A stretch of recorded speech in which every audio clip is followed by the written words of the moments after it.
Welcome my dear students. আজকে আরেকটি গুরুত্বপূর্ণ পোর্শন নিয়ে তোমাদের সঙ্গে আলোচনা করব। অর্থাৎ আজকের আলোচনার বিষয়বস্তু হলো ইথার সমূহ। এই যে ইথার কি, কিভাবে এলো, এর প্রস্তুতি, এর ভৌত রাসায়নিক ধর্ম এবং ব্যবহার সব নিয়ে আজকের আমাদের আলোচনা। তা প্রথমে আমরা যাব ইথার কি, অর্থাৎ ইথারকে আমরা তৈরি করব কিভাবে। তাহলে তার আগে একটু জেনে নিই যে এই যে ইথার তৈরি করার আগে এটা আমরা যে দেখতে পাচ্ছি এটা একটা অ্যালকোহল।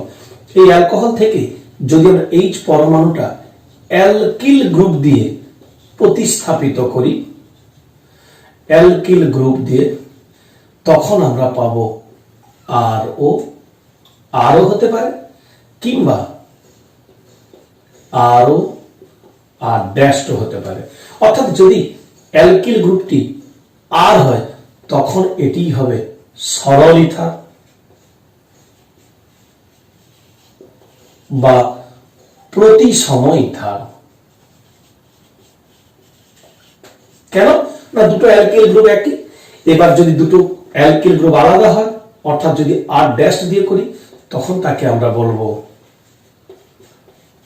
মিশ্র ইথার বা অপ্রতিসম ইথার। এই যে সরল ইথার এবং মিশ্র ইথার, দুটো ইথার তৈরি করলাম আমরা অ্যালকোহলের এইচ কে সরিয়ে। এবারে এদের এক্সাম্পল সম্পর্কে আমরা একটু জানবো। অর্থাৎ এখন আমরা করব সরল ইথার। সরল ইথার কি? যখন দুটো অ্যালকিল গ্রুপ একই হবে। অর্থাৎ আমরা এক্সাম্পল নিতে পারি ডাইমিথাইল ইথার, আমরা নিতে পারি ডাইথাইল ইথার, এগুলোই সচরাচর ব্যবহৃত হয়। তাহলে এই হলো সরল ইথার। এবার যদি আমরা মিশ্র ইথারে যাই, সেখানে দুটো অ্যালকিল গ্রুপ আলাদা হবে, ইথাইল মিথাইল ইথার,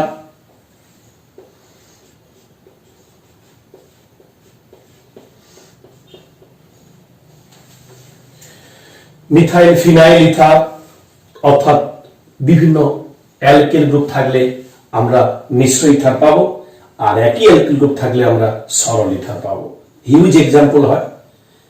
এটা গেল দুটো অ্যালকিল গ্রুপ ডিফারেন্ট না সেম, তার উপর ডিপেন্ড করে ইথারের ক্লাসিফিকেশন। কিন্তু এছাড়াও আমরা আরো একটি ক্লাসিফিকেশন ইথারে যেতে পারি।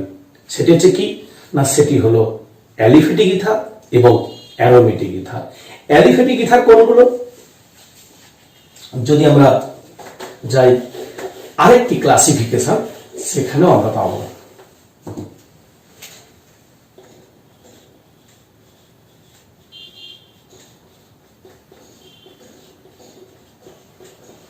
অ্যালিফেটিক ইথার কোনগুলো।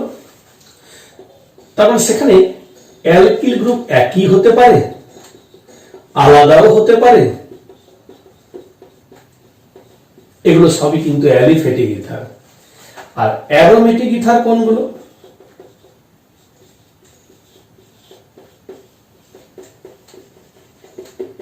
সেখানে অ্যারোমেটিক রিং থাকবে, অর্থাৎ যাকে আমরা বলবো অ্যানিসোল, মিথক্সি বেনজিন, ইথক্সি বেনজিন বা ফেনিডোল, এসবই হলো aromatic ether.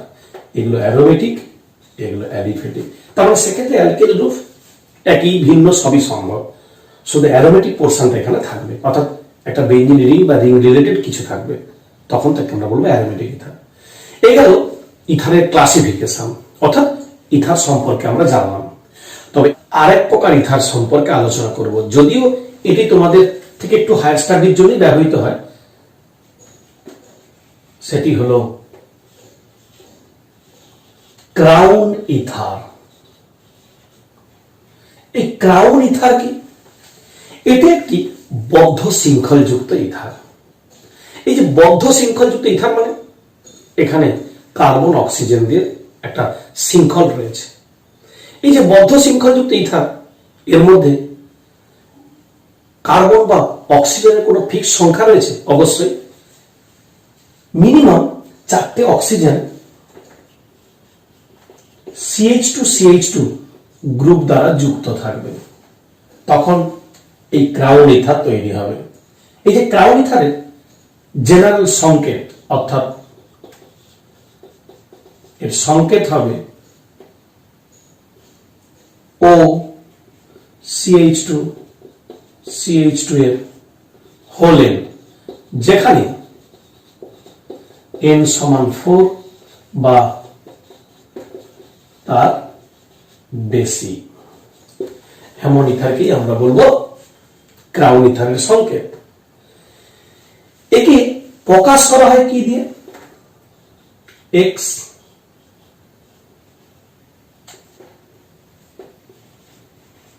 Crown Y। What is X? Xটা কি? ইথারের মধ্যে উপস্থিত মোট কার্বন অক্সিজেনের সংখ্যা। আর ওয়াইটা কি? অনলি অক্সিজেন পরমাণুর সংখ্যা।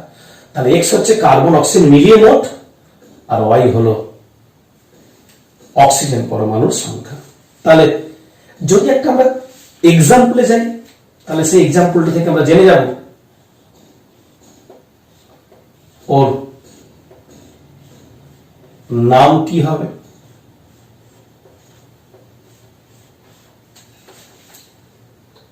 এখানে দেখতে পাচ্ছি মোট কতগুলো কার্বন আর অক্সিজেন মিলিয়ে রয়েছে। যদি আমরা এখান থেকে স্টার্ট করি, 1 2 3 4 5 6 7 8 9 10 11 12, তাহলে 12 ক্রাউন, চারটে অক্সিজেন রয়েছে, তাহলে 12 ক্রাউন 4। এবারে যদি আমরা এটা না নিয়ে অন্য কিছু নেই, যেমন সাপোজ আমি দিলাম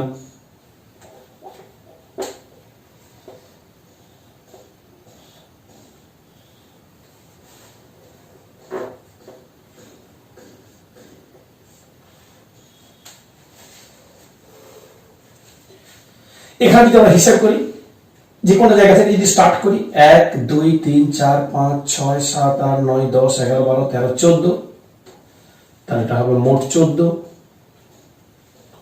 ক্রাউন 4।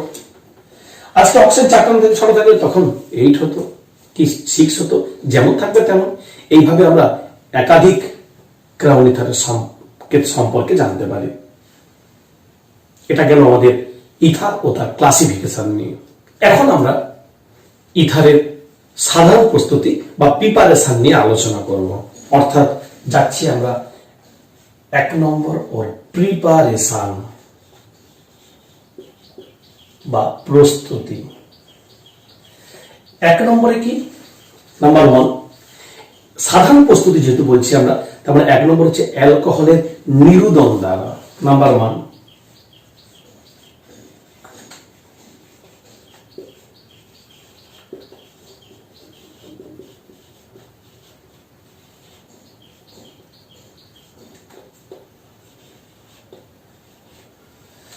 এই যে অ্যালকোহলের নিরুদন,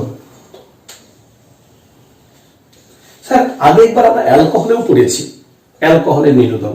হ্যাঁ, অ্যালকোহলের নিরুদনের ফলে অ্যালকিল হয় ঠিকই, কিন্তু যদি আমরা এক্সেস অ্যালকোহল ব্যবহার করি, তাহলে সেক্ষেত্রে কিন্তু দুটো অ্যালকোহলের একটা থেকে এইচ আর একটা থেকে ওইচ নিয়ে, অর্থাৎ জল বেরিয়ে গিয়ে ইথার তৈরি হয়।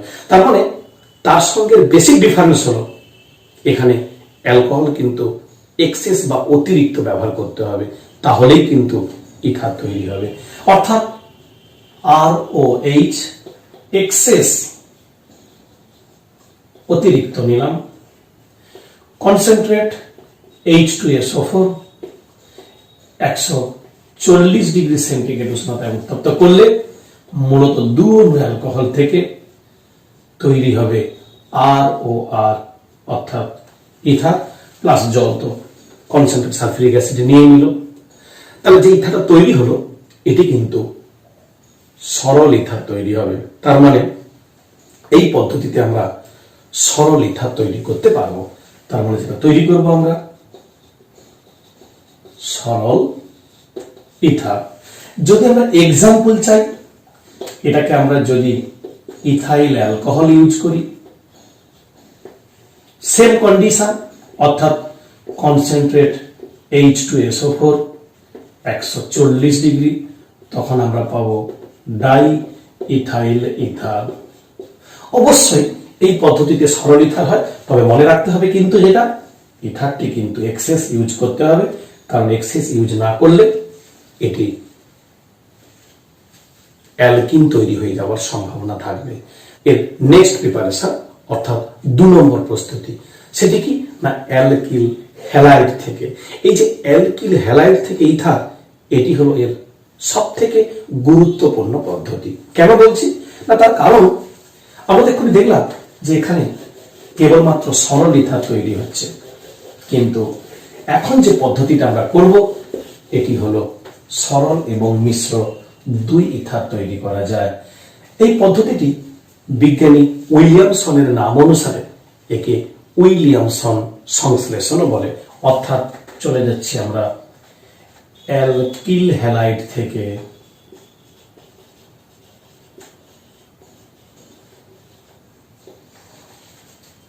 ইথার, ব্র্যাকেটে উইলিয়ামসন সংশ্লেষণ দ্বারা, অর্থাৎ অ্যালকিল হ্যালাইড থেকে ইথার আমরা তৈরি করতে পারবো, তবে উইলিয়ামসন সংশ্লেষ দ্বারা। এই পদ্ধতিটা কেন ইম্পর্টেন্ট বললাম? আসলে এই পদ্ধতিতে সরল মিশ্র উভয় প্রকার ইথারই তৈরি করা যায়। আমরা আলোচনা করে দেখাবো কি করে সরল ইথার তৈরি হয় এবং কি করে মিশ্র ইথার বা অপ্রতিসম ইথার তৈরি হয়। তাহলে আমরা নিলাম অ্যালকিল হ্যালাইড RX, তাতে কি দেব অ্যালকক্সাইড অর্থাৎ RONA বা R-ONA। RONA দিলে NaX বেরিয়ে যাবে, তৈরি হবে ROR। আর যদি এটা দিই ROR', একে বলবো সরল ইথার, একে বলবো মিশ্র ইথার। এই 2 ইথার তৈরি হয়। এ তো গেল আমরা জেনারেল ভাবে বললাম। এবার আমরা চাইলে একে এক্সাম্পল দিয়েও বলতে পারি। এক্সাম্পল দিয়ে করলে কি হবে, তবে এই যে বোথ রিঅ্যাকশন গুলো সবই কিন্তু SN2 টাইপ অফ রিঅ্যাকশন দিয়ে যাবে।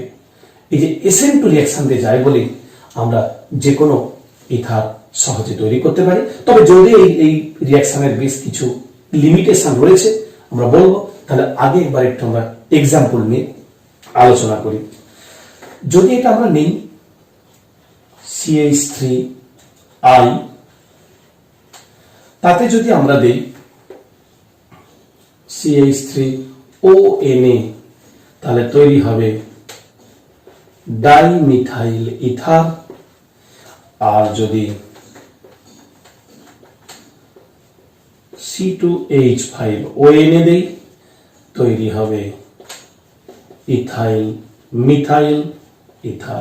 অর্থাৎ সরল মিশ্র 2 ইথারই তৈরি হয় এই পদ্ধতি দ্বারা। এখন এই পদ্ধতি লিমিটেশন বা ত্রুটি কি? যেহেতু এটি একটি SN2 টাইপ অফ রিঅ্যাকশন, তার মানে ব্যাক সাইড এটা একটা প্রশ্ন থাকে। তার মানে SN2 রিঅ্যাকশন নিয়মের কারণে অ্যালকিল হ্যালাইডটি অবশ্যই কিন্তু 1 ডিগ্রি হওয়া প্রয়োজন। কারণ অ্যালকিল হ্যালাইডটা যদি 3 ডিগ্রি হয় তাহলে বাল্কি সাইজ হয়, তাহলে স্টেরিক ইনডেন্স কাজ করবে। তার মানে অ্যালকিল হ্যালাইডটা 1 ডিগ্রি হওয়া প্রয়োজন। তবে নাম্বার 1। নাম্বার 2 কি? 2 নম্বর কি না, অ্যালকিল হ্যালাইডের ক্ষেত্রে যে হ্যালাইড আয়নটা থাকবে এটা মূলত ব্রোমাইড কিংবা আয়োডাইড হলে ভালো হয়। কারণ এরা দুজনেই হলো গুড লিভিং গ্রুপ। সব থেকে ভালো হলো আয়োডিন, গুড লিভিং গ্রুপ। তাহলে সেক্ষেত্রেও কিন্তু SN2 রিঅ্যাকশনটা দ্রুত হারে ঘটবে। 3 নম্বর লিমিটেশন বা সীমাবদ্ধতা কি? অ্যালকক্সাইডের ক্ষেত্রে এই যে অ্যালকক্সাইড, সেখানে যে আর পোরশনটা রয়েছে এটা কিন্তু 1 ডিগ্রি 2 ডিগ্রি 3 ডিগ্রি যাই হোক না কেন তাতে কিন্তু কোনো সমস্যা নেই। তার মানে ওটা 1 ডিগ্রি 2 ডিগ্রি 3 ডিগ্রি হতে পারে, ও ক্ষেত্রে কোনো প্রবলেম নেই। কিন্তু অ্যালকিল হ্যালাইডটি কিন্তু অবশ্যই কিন্তু 1 ডিগ্রি হতে হবে। আচ্ছা, আরেকটা জিনিস, আসলে কেন এটা হলো, কারণ ব্যাক সাইড এটা এখানেই হবে, তাই এটাই কিন্তু স্টেরিক ইনডেন্স যেন না হয়। আরো একটা কারণ হলো নেক্সট অর্থাৎ 4 স্টেরিক হিন্ডেন্সের কারণে যদি আমরা 3 ডিগ্রি অ্যালকিল হ্যালাইড ব্যবহার করি তাহলে SN2 এর পরিবর্তে E2 রিঅ্যাকশন ঘটবে। তাই এইগুলোকে অ্যাভয়েড করার জন্যই আমরা কিন্তু 1 ডিগ্রি অ্যালকিল হ্যালাইডটা নেব, নিলে আর কোনো চাপ নেই, অর্থাৎ সহজেই কিন্তু আমরা সরল মিশ্র 2 প্রকার ইথার তৈরি করতে পারবো। বিজ্ঞানী উইলিয়ামসনের নাম অনুসারে এই বিক্রিয়াটি উইলিয়ামসন সংশ্লেষণ নামে পরিচিত। প্রচন্ড ইম্পর্টেন্ট একটি বিক্রিয়া, কারণ এটাতেই আমরা সরল মিশ্র 2 প্রকার ইথার তৈরি করতে পারি। নেক্সট প্রিপারেশন অর্থাৎ 3 নম্বর প্রস্তুতি নিয়ে আলোচনা করব অ্যালকোহলের সঙ্গে ডায়াজোমিথেনের বিক্রিয়া দ্বারা। অর্থাৎ 3 নম্বরে আমরা কি পাচ্ছি, অ্যালকোহলের সঙ্গে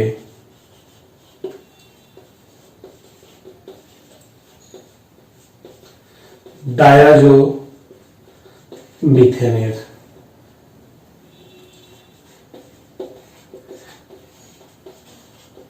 বিক্রিয়া দ্বারা।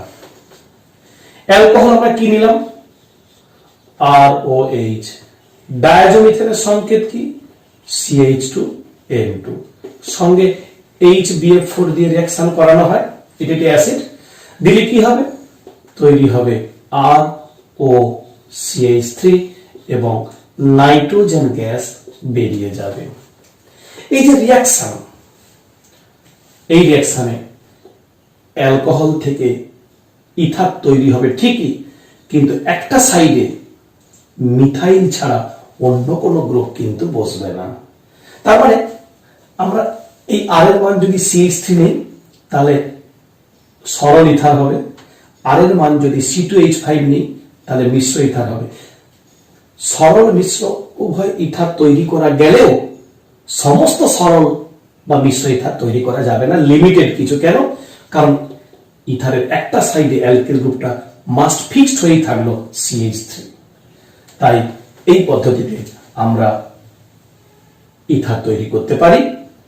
এটাও মেকানিজম করে আমরা জানি যে নাইট্রোজেন গ্যাসগুলো বেরিয়ে যায়। নেক্সট প্রিপারেশনে যাব, 4র্থ নম্বর প্রিপারেশন। সেখানে কি রয়েছে, অ্যালকিল হ্যালাইডের সঙ্গে শুষ্ক Ag2O বা সিলভার অক্সাইডের বিক্রিয়া দ্বারা। অর্থাৎ অ্যালকিল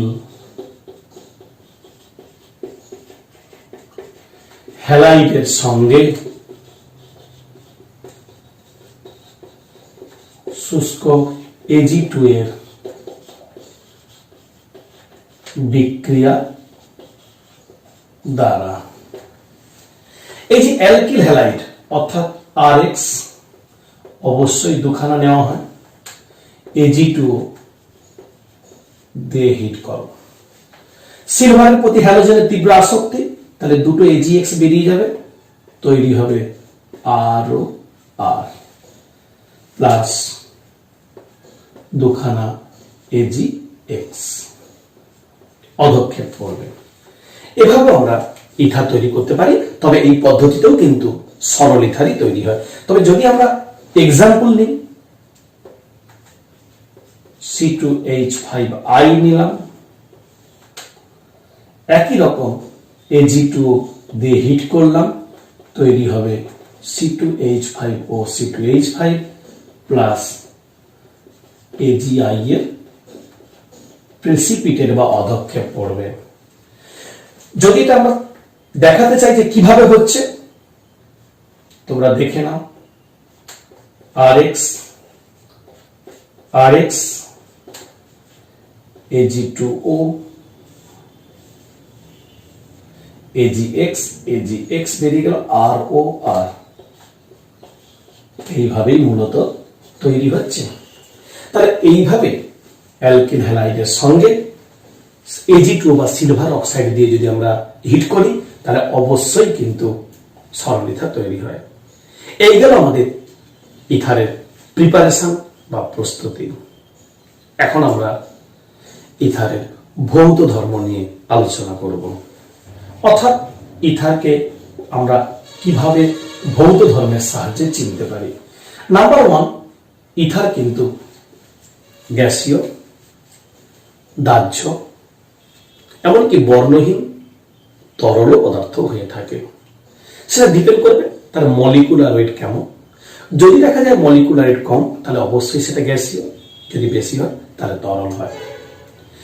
নাম্বার 2 কি, ইথারের মধ্যে যদি গঠন দেখি আমরা দেখতে পাবো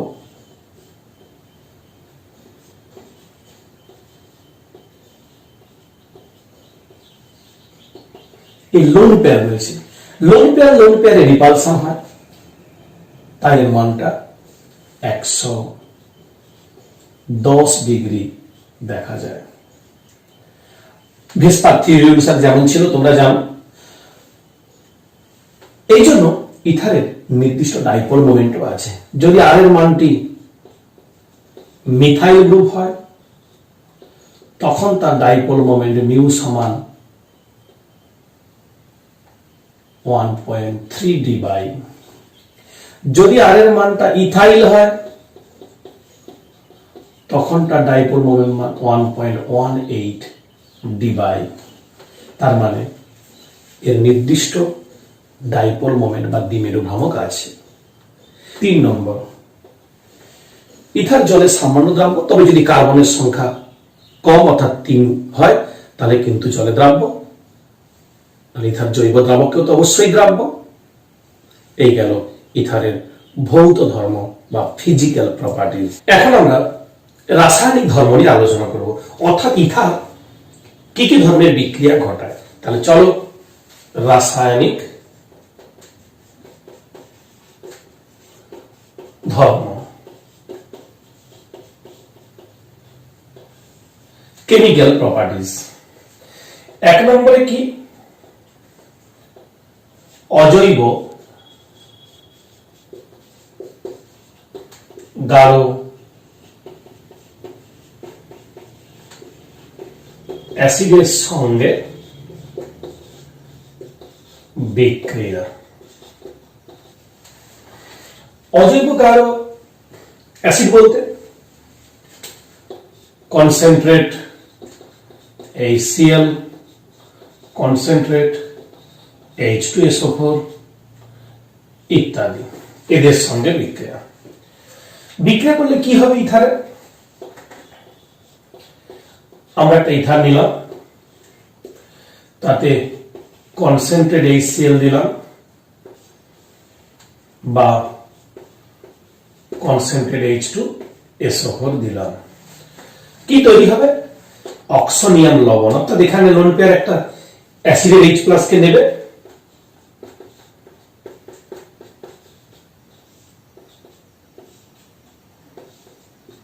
বা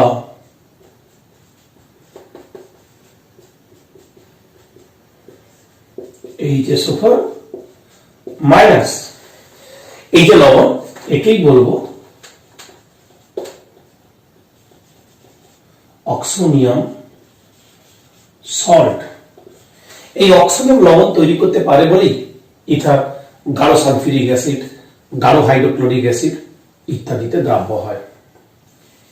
তাহলে আমরা 1 নম্বর রাসায়নিক ধর্মে গেলাম। এবার যাব আমরা 2 নম্বর। 2 নম্বরে কি রয়েছে,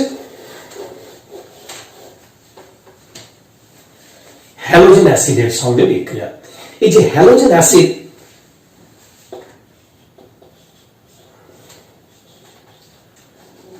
এখন এই হ্যালোজেন অ্যাসিড বললে মূলত বোঝায় HX।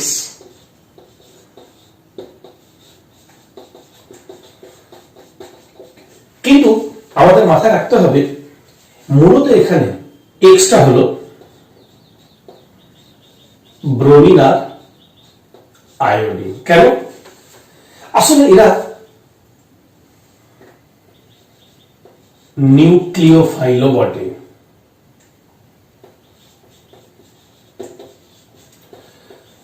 এই নিউক্লিওফিলিসিটি থাকার কারণে আমরা এইচএস বলতে মূলত এইচ বিআর আর এইচ আই কে নেব। বিশেষ করে আই গুড লিভিং গ্রুপ এবং নিউক্লিওফাইল, দুটো কারণের জন্যই আমরা হ্যালোজেন অ্যাসিডের মধ্যে ব্রোমিন এবং আয়োডিনকে চুজ করি, বেশিরভাগ ক্ষেত্রে আয়োডিন। তাহলে যদি উদাহরণে যাই, আমরা আর ও আর নিলাম, তাতে এইচ আই দিলাম 100 ডিগ্রি সেন্টিগ্রেড, কি হবে আর ও এইচ আর আই হবে। যদি এইচ বি আর দিতাম তাহলে আর ও এইচ আর বি আর হতো, একই রকম ভাবে তৈরি হতো। কিন্তু আমাদের মনে রাখতে হবে যদি আমরা এই এইচ আই এক্সেস দেই, অতিরিক্ত, তখন সব আর ও এইচ গুলোই আর আই তে কনভার্ট হয়ে যাবে, অর্থাৎ তাহলে যদি আমরা একটা অ্যালকোহল একটা অ্যালকিল হ্যালাইড করতে চাই, অর্থাৎ আয়োডাইড করতে চাই, তাহলে 1 মোল এইচআই দিলে হবে। যদি অতিরিক্ত এইচআই ব্যবহার করি তাহলে সবগুলোই অ্যালকিল আয়োডাইডে কনভার্ট হয়ে যাবে। এই যে আমরা পদ্ধতিটা করলাম, এই পদ্ধতিটা করার সময় আমাদের একটা কথা মনে রাখতে হবে যে স্যার যদি দুটো গ্রুপ আলাদা হয় তখন কিন্তু খুব ইন্টারেস্টিং, কারণ অ্যালকোহল আর অ্যালকিল হ্যালাইডের মধ্যে কোন পোরশনটা কোনটাতে হবে এটাই কিন্তু আমাদের এখানকার একটা গুরুত্বপূর্ণ পাঠ, আর যেটা মেকানিজম ছাড়া আমরা অবশ্যই করতে পারবো না। দেখাচ্ছি এক্সাম্পল দিয়ে। আর ও আর ড্যাশ নিলাম, আমরা যদি এইচ আই দিই, দিয়ে 100 ডিগ্রিতে হিট করি, কি হতে পারে অ্যালকোহল প্লাস অ্যালকিল আয়োডাইড, অথবা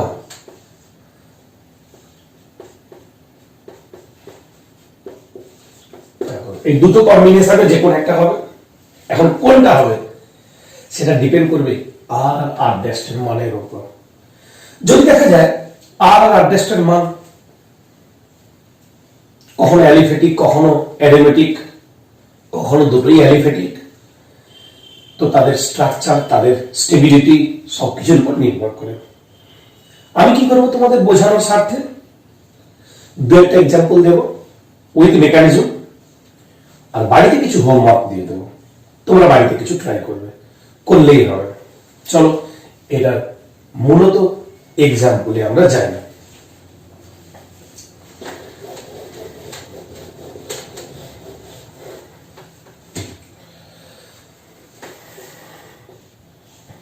আমরা একদিকে CH3O আর একদিকে CH3 CH2 এটা 3 নিলাম, ইথাইল নিলাম। যদি একে আমরা এইচআই দেই, 100 ডিগ্রিতে হিট করি, কি হবে দেখো, কি হবে এটা যদি আমরা ব্যাখ্যা করতে চাই তাহলে আমাদের মেকানিজম জানতে হবে। আমরা যাই সরাসরি মেকানিজম। এইচ আই লোন পেয়ারকে নিল, আয়োডিনকে বের করলো, কি তৈরি হবে CH3O H plus CH2 CH3। এবার এখানটা বিভাজন ঘটবে, ভাঙবে। এখন ভাঙার জন্য এ পাশেও ভাঙতে পারে, এদিকেও ভাঙতে পারে। যদি আমরা এই দিকে ভাঙি তখন কি হবে CH3OH হবে, আর ও পাশে যে কার্বোক্যাটায়নটা তৈরি হবে CH2CH3 প্লাস। এই যে কার্বোক্যাটায়নটা তৈরি হলো এটি কিন্তু স্লো স্টেপ। এখন এই যে কার্বোক্যাটায়ন এটি কিন্তু 1 ডিগ্রি, এটি ইন্ডাকটিভ এফেক্ট এবং হাইপার কনজুগেশন, অর্থাৎ এটা স্টেবিলিটি পায় ইন্ডাকটিভ এন্ড হাইপার কনজুগেশন দ্বারা, তাই এর স্টেবিলিটি বাড়বে। সেই সাপেক্ষে যদি স্টেবিলিটি হয়, যে আই মাইনাসটা বেরিয়ে গিয়েছিল, ফার্স্ট স্টেপ তৈরি হবে CH3CH2I। এটা গেল একটা দিক। কল্পনা করো যদি এদিকটা ভাঙতো কি হতো? অবশ্যই CH3CH2OH হতো, আর CH3 এর মাথায় প্লাস হতো। এখন CH3 এর মাথায় প্লাস মানে মিথাইলের মাথায় প্লাস।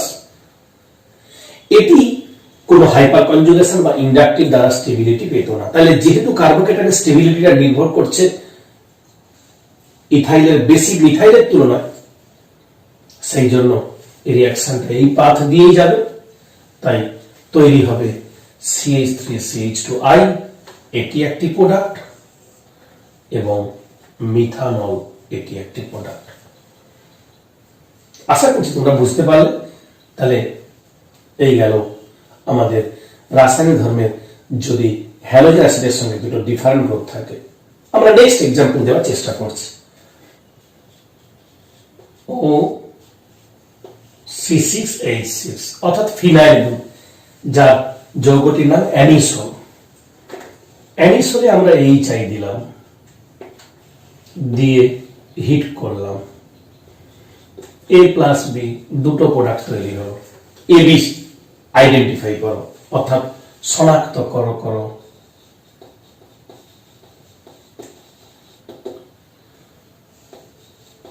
AOB কি হবে? এখন এইরকম ক্ষেত্রে আমরা ওই যে বলেছিলাম, কেউ করতে পারে CH3I C6H5OH, কেউ করতে পারে CH3OH আর C6H5I। এখন কোনটা হবে? দুটো তো হবে না, হবে একটা। কোনটা হবে বুঝবো কি করে? অবভিয়াসলি মেকানিজম ছাড়া কোনো উপায় নেই। আগের মতো যদি লোন পেয়ার দিয়ে আমরা মেকানিজম করার চেষ্টা করি,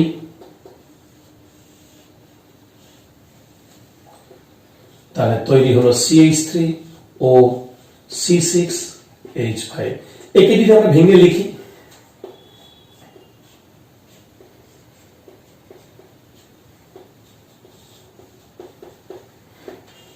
এবার ভাঙবে। এখন যদি, আচ্ছা আমি এক্ষেত্রে দুটো ভাঙা দেখাচ্ছি দুদিকে। যদি এইভাবে ভাঙে, তাহলে তৈরি হবে CH3OH, আর এটাতে তৈরি হবে ফিনাইল ক্যাটায়ন। এই ফিনাইল ক্যাটায়ন হাইলি আনস্টেবল, তাই এই পদ্ধতিটা বাদ হয়ে গেল, কারণ এটা তৈরি হবে না। তোমরা জানো 11 করেছো অ্যারোমেটিসিটি পার্টে যে ফিনাইল ক্যাটায়ন অত্যন্ত আনস্টেবল হয়। তাহলে বাধ্য এদিকে ভাঙবে। এদিকে যদি ভাঙে, অর্থাৎ এই পোর্শনটা দিয়ে যদি ভাঙতো, তখন কি পেতাম? CH3+ ফিনল পেতাম। যদিও এটি স্লো স্টেপ, হ্যাঁ, মিথাইল স্টেবিলিটি দেওয়ার জন্য কোনো এফেক্ট নেই, কিন্তু না থাকলেও এর মতো আনস্টেবল নয়, তাই বাধ্য এটাই হবে। এবার এর পরের স্টেপে কি হবে? যে I- নিউক্লিওফাইলের কাজ করবে, স্লোতে তৈরি হবে CH3I। তাহলে দুটো প্রোডাক্ট, একটা হলো CH3I আর একটি হলো ফিনল, এই দুটো প্রোডাক্ট তৈরি হবে। তাহলে ওই যে O R A R B, একটা হবে ফিনল আর একটা হবে মিথাইল আয়োডাইড। আশা করছি পুরোটা বোঝা যাচ্ছে।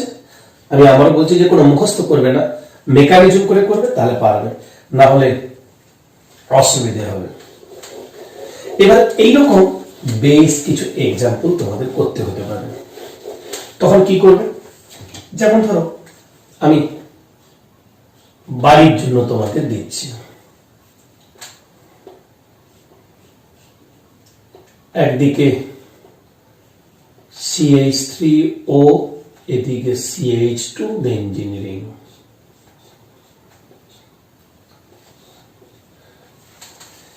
এটাতে দিলে HI 100 degree centigrade, A+B, AB শনাক্তকরণ করো। এটা 1 নম্বর। 2 নম্বরে কি দিচ্ছি? দিলাম আমরা C2H5O CH2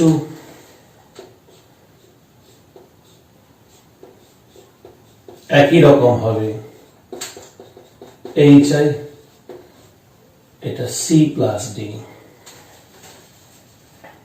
তৈরি করবে।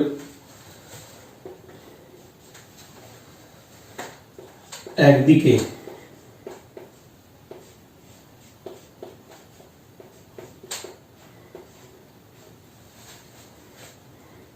বেঞ্জিনিরিংও দিতে পারো,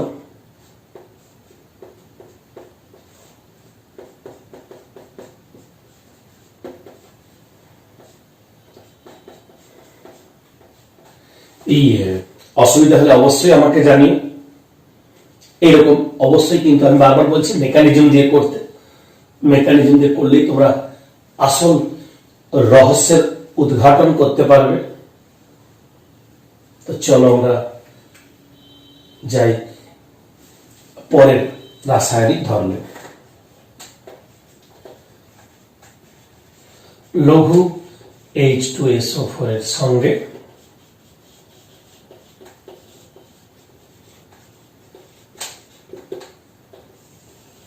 বিক্রিয়া। লঘু সালফিউরিক অ্যাসিডের সঙ্গে বিক্রিয়া কি হতে পারে? তোমরা তোমাদের প্রয়োজন মতো একটা ইথার নাও, তাতে জল আর H2SO4 মানে লঘু দিলাম, সঙ্গে চাপ দিলাম, তাহলে যেহেতু জল রয়েছে তাহলে দুখানা অ্যালকোহল তৈরি হবে। উদাহরণ তোমরা নিজের মতো করে দিতেই পারো, ওটা কিছু ফ্যাক্টর নয়। এবারে যাই আমরা নেক্সট 4 নম্বর। সেখানে কি রয়েছে? PCl5 এর সঙ্গে বিক্রিয়া।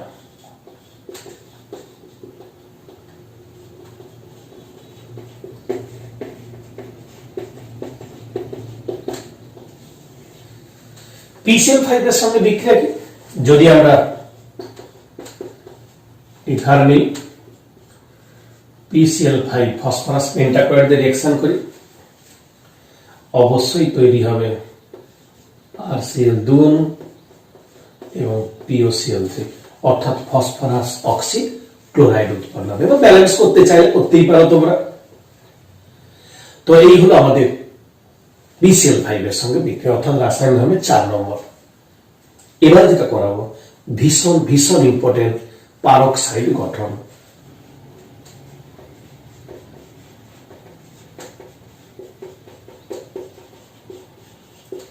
পারক্সাইড গঠন। ইথার কিন্তু সূর্যালোক এবং বায়ু এর উপস্থিতিতে পারক্সাইড যৌগ তৈরি করে। একটা উদাহরণ যদি নেই আমরা, সাপোজ এদিকে আর ও, এটাকে CH2R' নিলাম, এটা একটা ইথার। সূর্যালোক বায়ুতে উপস্থিত অক্সিজেন দিয়ে ধীরে ধীরে জারিত হবে, জারিত হয়ে গিয়ে দু ধরনের যৌগ তৈরি করে, আর ও CH R'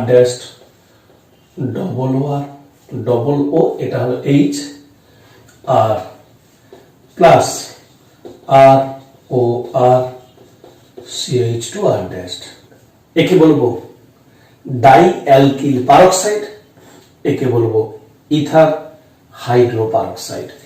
এই যে ইথার হাইড্রোপারক্সাইড এবং ডাই অ্যালকিল পারক্সাইড আর একে বলবো হাইড্রোপারক্সাইড।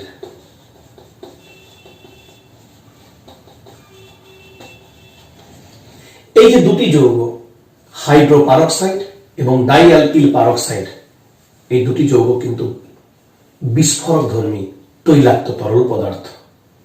তার ফলে কি হয়? বহুদিনের পুরনো ইথার যদি আমরা পাতন করতে চাই তাহলে বিস্ফোরণ হওয়ার সম্ভাবনা থাকে। প্রচুর পরে কোশ্চেনটা পরীক্ষাতে, বহুদিনের পুরনো ইথারকে পাতিত করা উচিত নয় কেন? আসলে বহুদিনের পুরানো ইথারে বায়ুতে উপস্থিত অক্সিজেন এবং সূর্যালোক দ্বারা ধীরে ধীরে জারিত হয়ে এই দুটি বিস্ফোরকধর্মী পদার্থ তৈরি করে থাকে, যার উপস্থিতির কারণে বিস্ফোরণ হওয়ার সম্ভাবনা থাকে। তাই বিস্ফোরণকে এড়ানোর জন্য, অ্যাভয়েড করার জন্য আমরা বহুদিনের পুরনো ইথারকে পাতন করি না। কিন্তু প্রশ্ন হলো, বহুদিনের পুরানো ইথার তাতেই যে আদৌ পারক্সাইড তৈরি হয়েছে তার প্রুফ বা প্রমাণ কি আছে? নমুনাটার কিছু পরিমাণ নিয়ে নিলাম, এবার নমুনাটার কিছু পরিমাণ নিয়ে কেআই এর জলীয় দ্রবণ দিয়ে ঝাঁকাবো।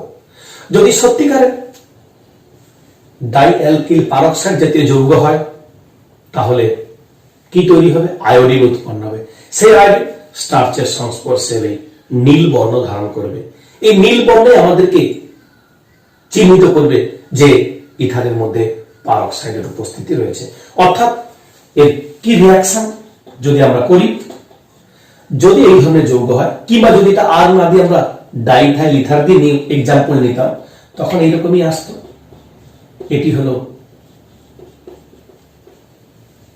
Die ethyl peroxide. এইবার যদি কেআই জল দিয়ে আমরা ঝাঁকাতাম, কি হতো? তৈরি হতো দুখানা ইথাইল অ্যালকোহল প্লাস আয়োডিন হতো। কিন্তু আমার কিন্তু আয়োডিনটাই দরকার। এবার যে আয়োডিন প্লাস সঙ্গে কেউইচ হতেই পারে। এবার এই আয়োডিন প্লাস স্টার্চ দিলে কি হবে? এই নীল বর্ণ ধারণ করত। এখান থেকে সিও হয়ে যেতাম আমরা পারক্সাইডের উপস্থিতি রয়েছে। তাহলে প্রশ্ন হচ্ছে, পারক্সাইড থাকে তাকে দূরীকরণ করব কি করে? অর্থাৎ দূরীকরণের কোনো পদ্ধতি রয়েছে? অবশ্যই আছে।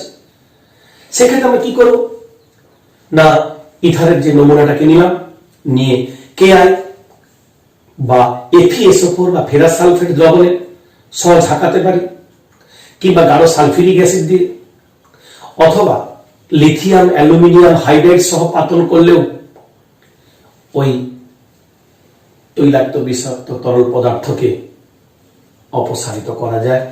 তাহলে এখন প্রশ্ন আসছে, স্যার ইথারকে সংরক্ষণ করব কিভাবে? দেখো, আমরা সংরক্ষণ বলতে চেষ্টা করব যতটা সম্ভব ওই বিস্ফোরণধর্মী পদার্থ কম উৎপন্ন হয়।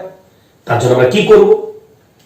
রঙিন কাগজে মুড়ে সরু গলা বিশিষ্ট একটি কাঁচের বোতলে অন্ধকার স্থানে রাখবো, যেখানে সূর্যালোক এবং অক্সিজেন কম যাবে।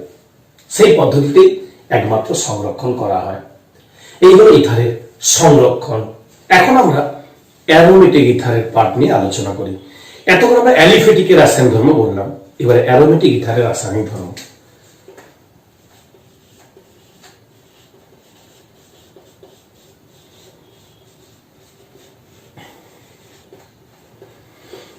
অ্যারোমেটিক ইথার বলতে যার কথাই আসে প্রথম, সেটি হলো অ্যানিসোল। এই অ্যানিসোলের রাসায়নিক ধর্ম আলোচনা করব। আমাদের প্রথমেই জানা উচিত এই OCH3 গ্রুপ কি ধরনের গ্রুপ। অ্যাকচুয়ালি OCH3 গ্রুপ হলো অর্থপ্যারা ওরিয়েন্টিং বা নির্দেশক গ্রুপ। যেহেতু ওই অর্থপ্যারা নির্দেশক গ্রুপ, তাই নতুন আগত গ্রুপটি OCH3 গ্রুপের সাপেক্ষে অর্থ এবং প্যারা পজিশনে বসবে। এবার যদি প্রশ্ন করো কেন স্যার, অবশ্যই তোমরা আগেও বলেছি যে রেজোনেন্সের কারণে এটা হচ্ছে। তো চলো আমরা যাই অ্যারোমেটিক বলয় বিক্রিয়া। অ্যানিসোলের ক্ষেত্রে 1 নম্বর বিক্রিয়া কি?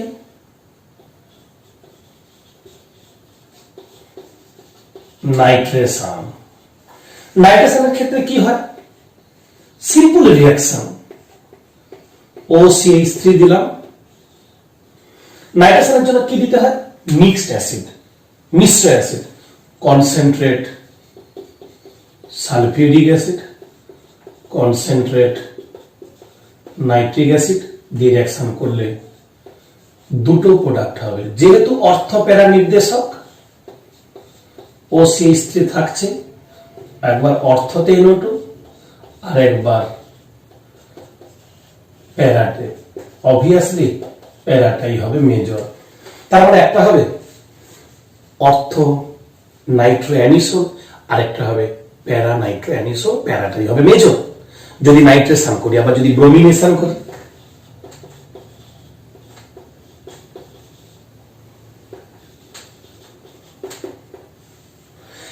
করার সময় কি দেবো? Bromine acetic acid. নিলাম আমরা অ্যানিসোল, তাতে দেব ব্রোমিন অ্যাসিটিক অ্যাসিড। অবভিয়াসলি অর্থ এবং প্যারামেজর,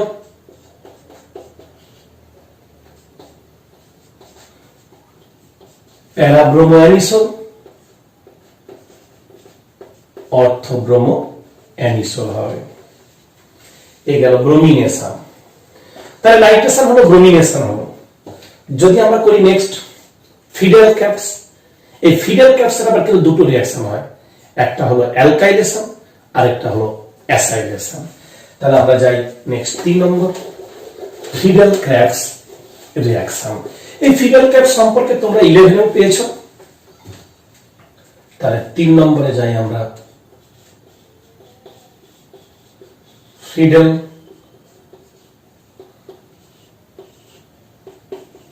ক্র্যাপস বিক্রিয়া। এই ফিডাল ক্র্যাপস বিক্রিয়ার মধ্যে একটি হলো অ্যালকাইলেশন, আরেকটি হলো অ্যাসাইলেশন।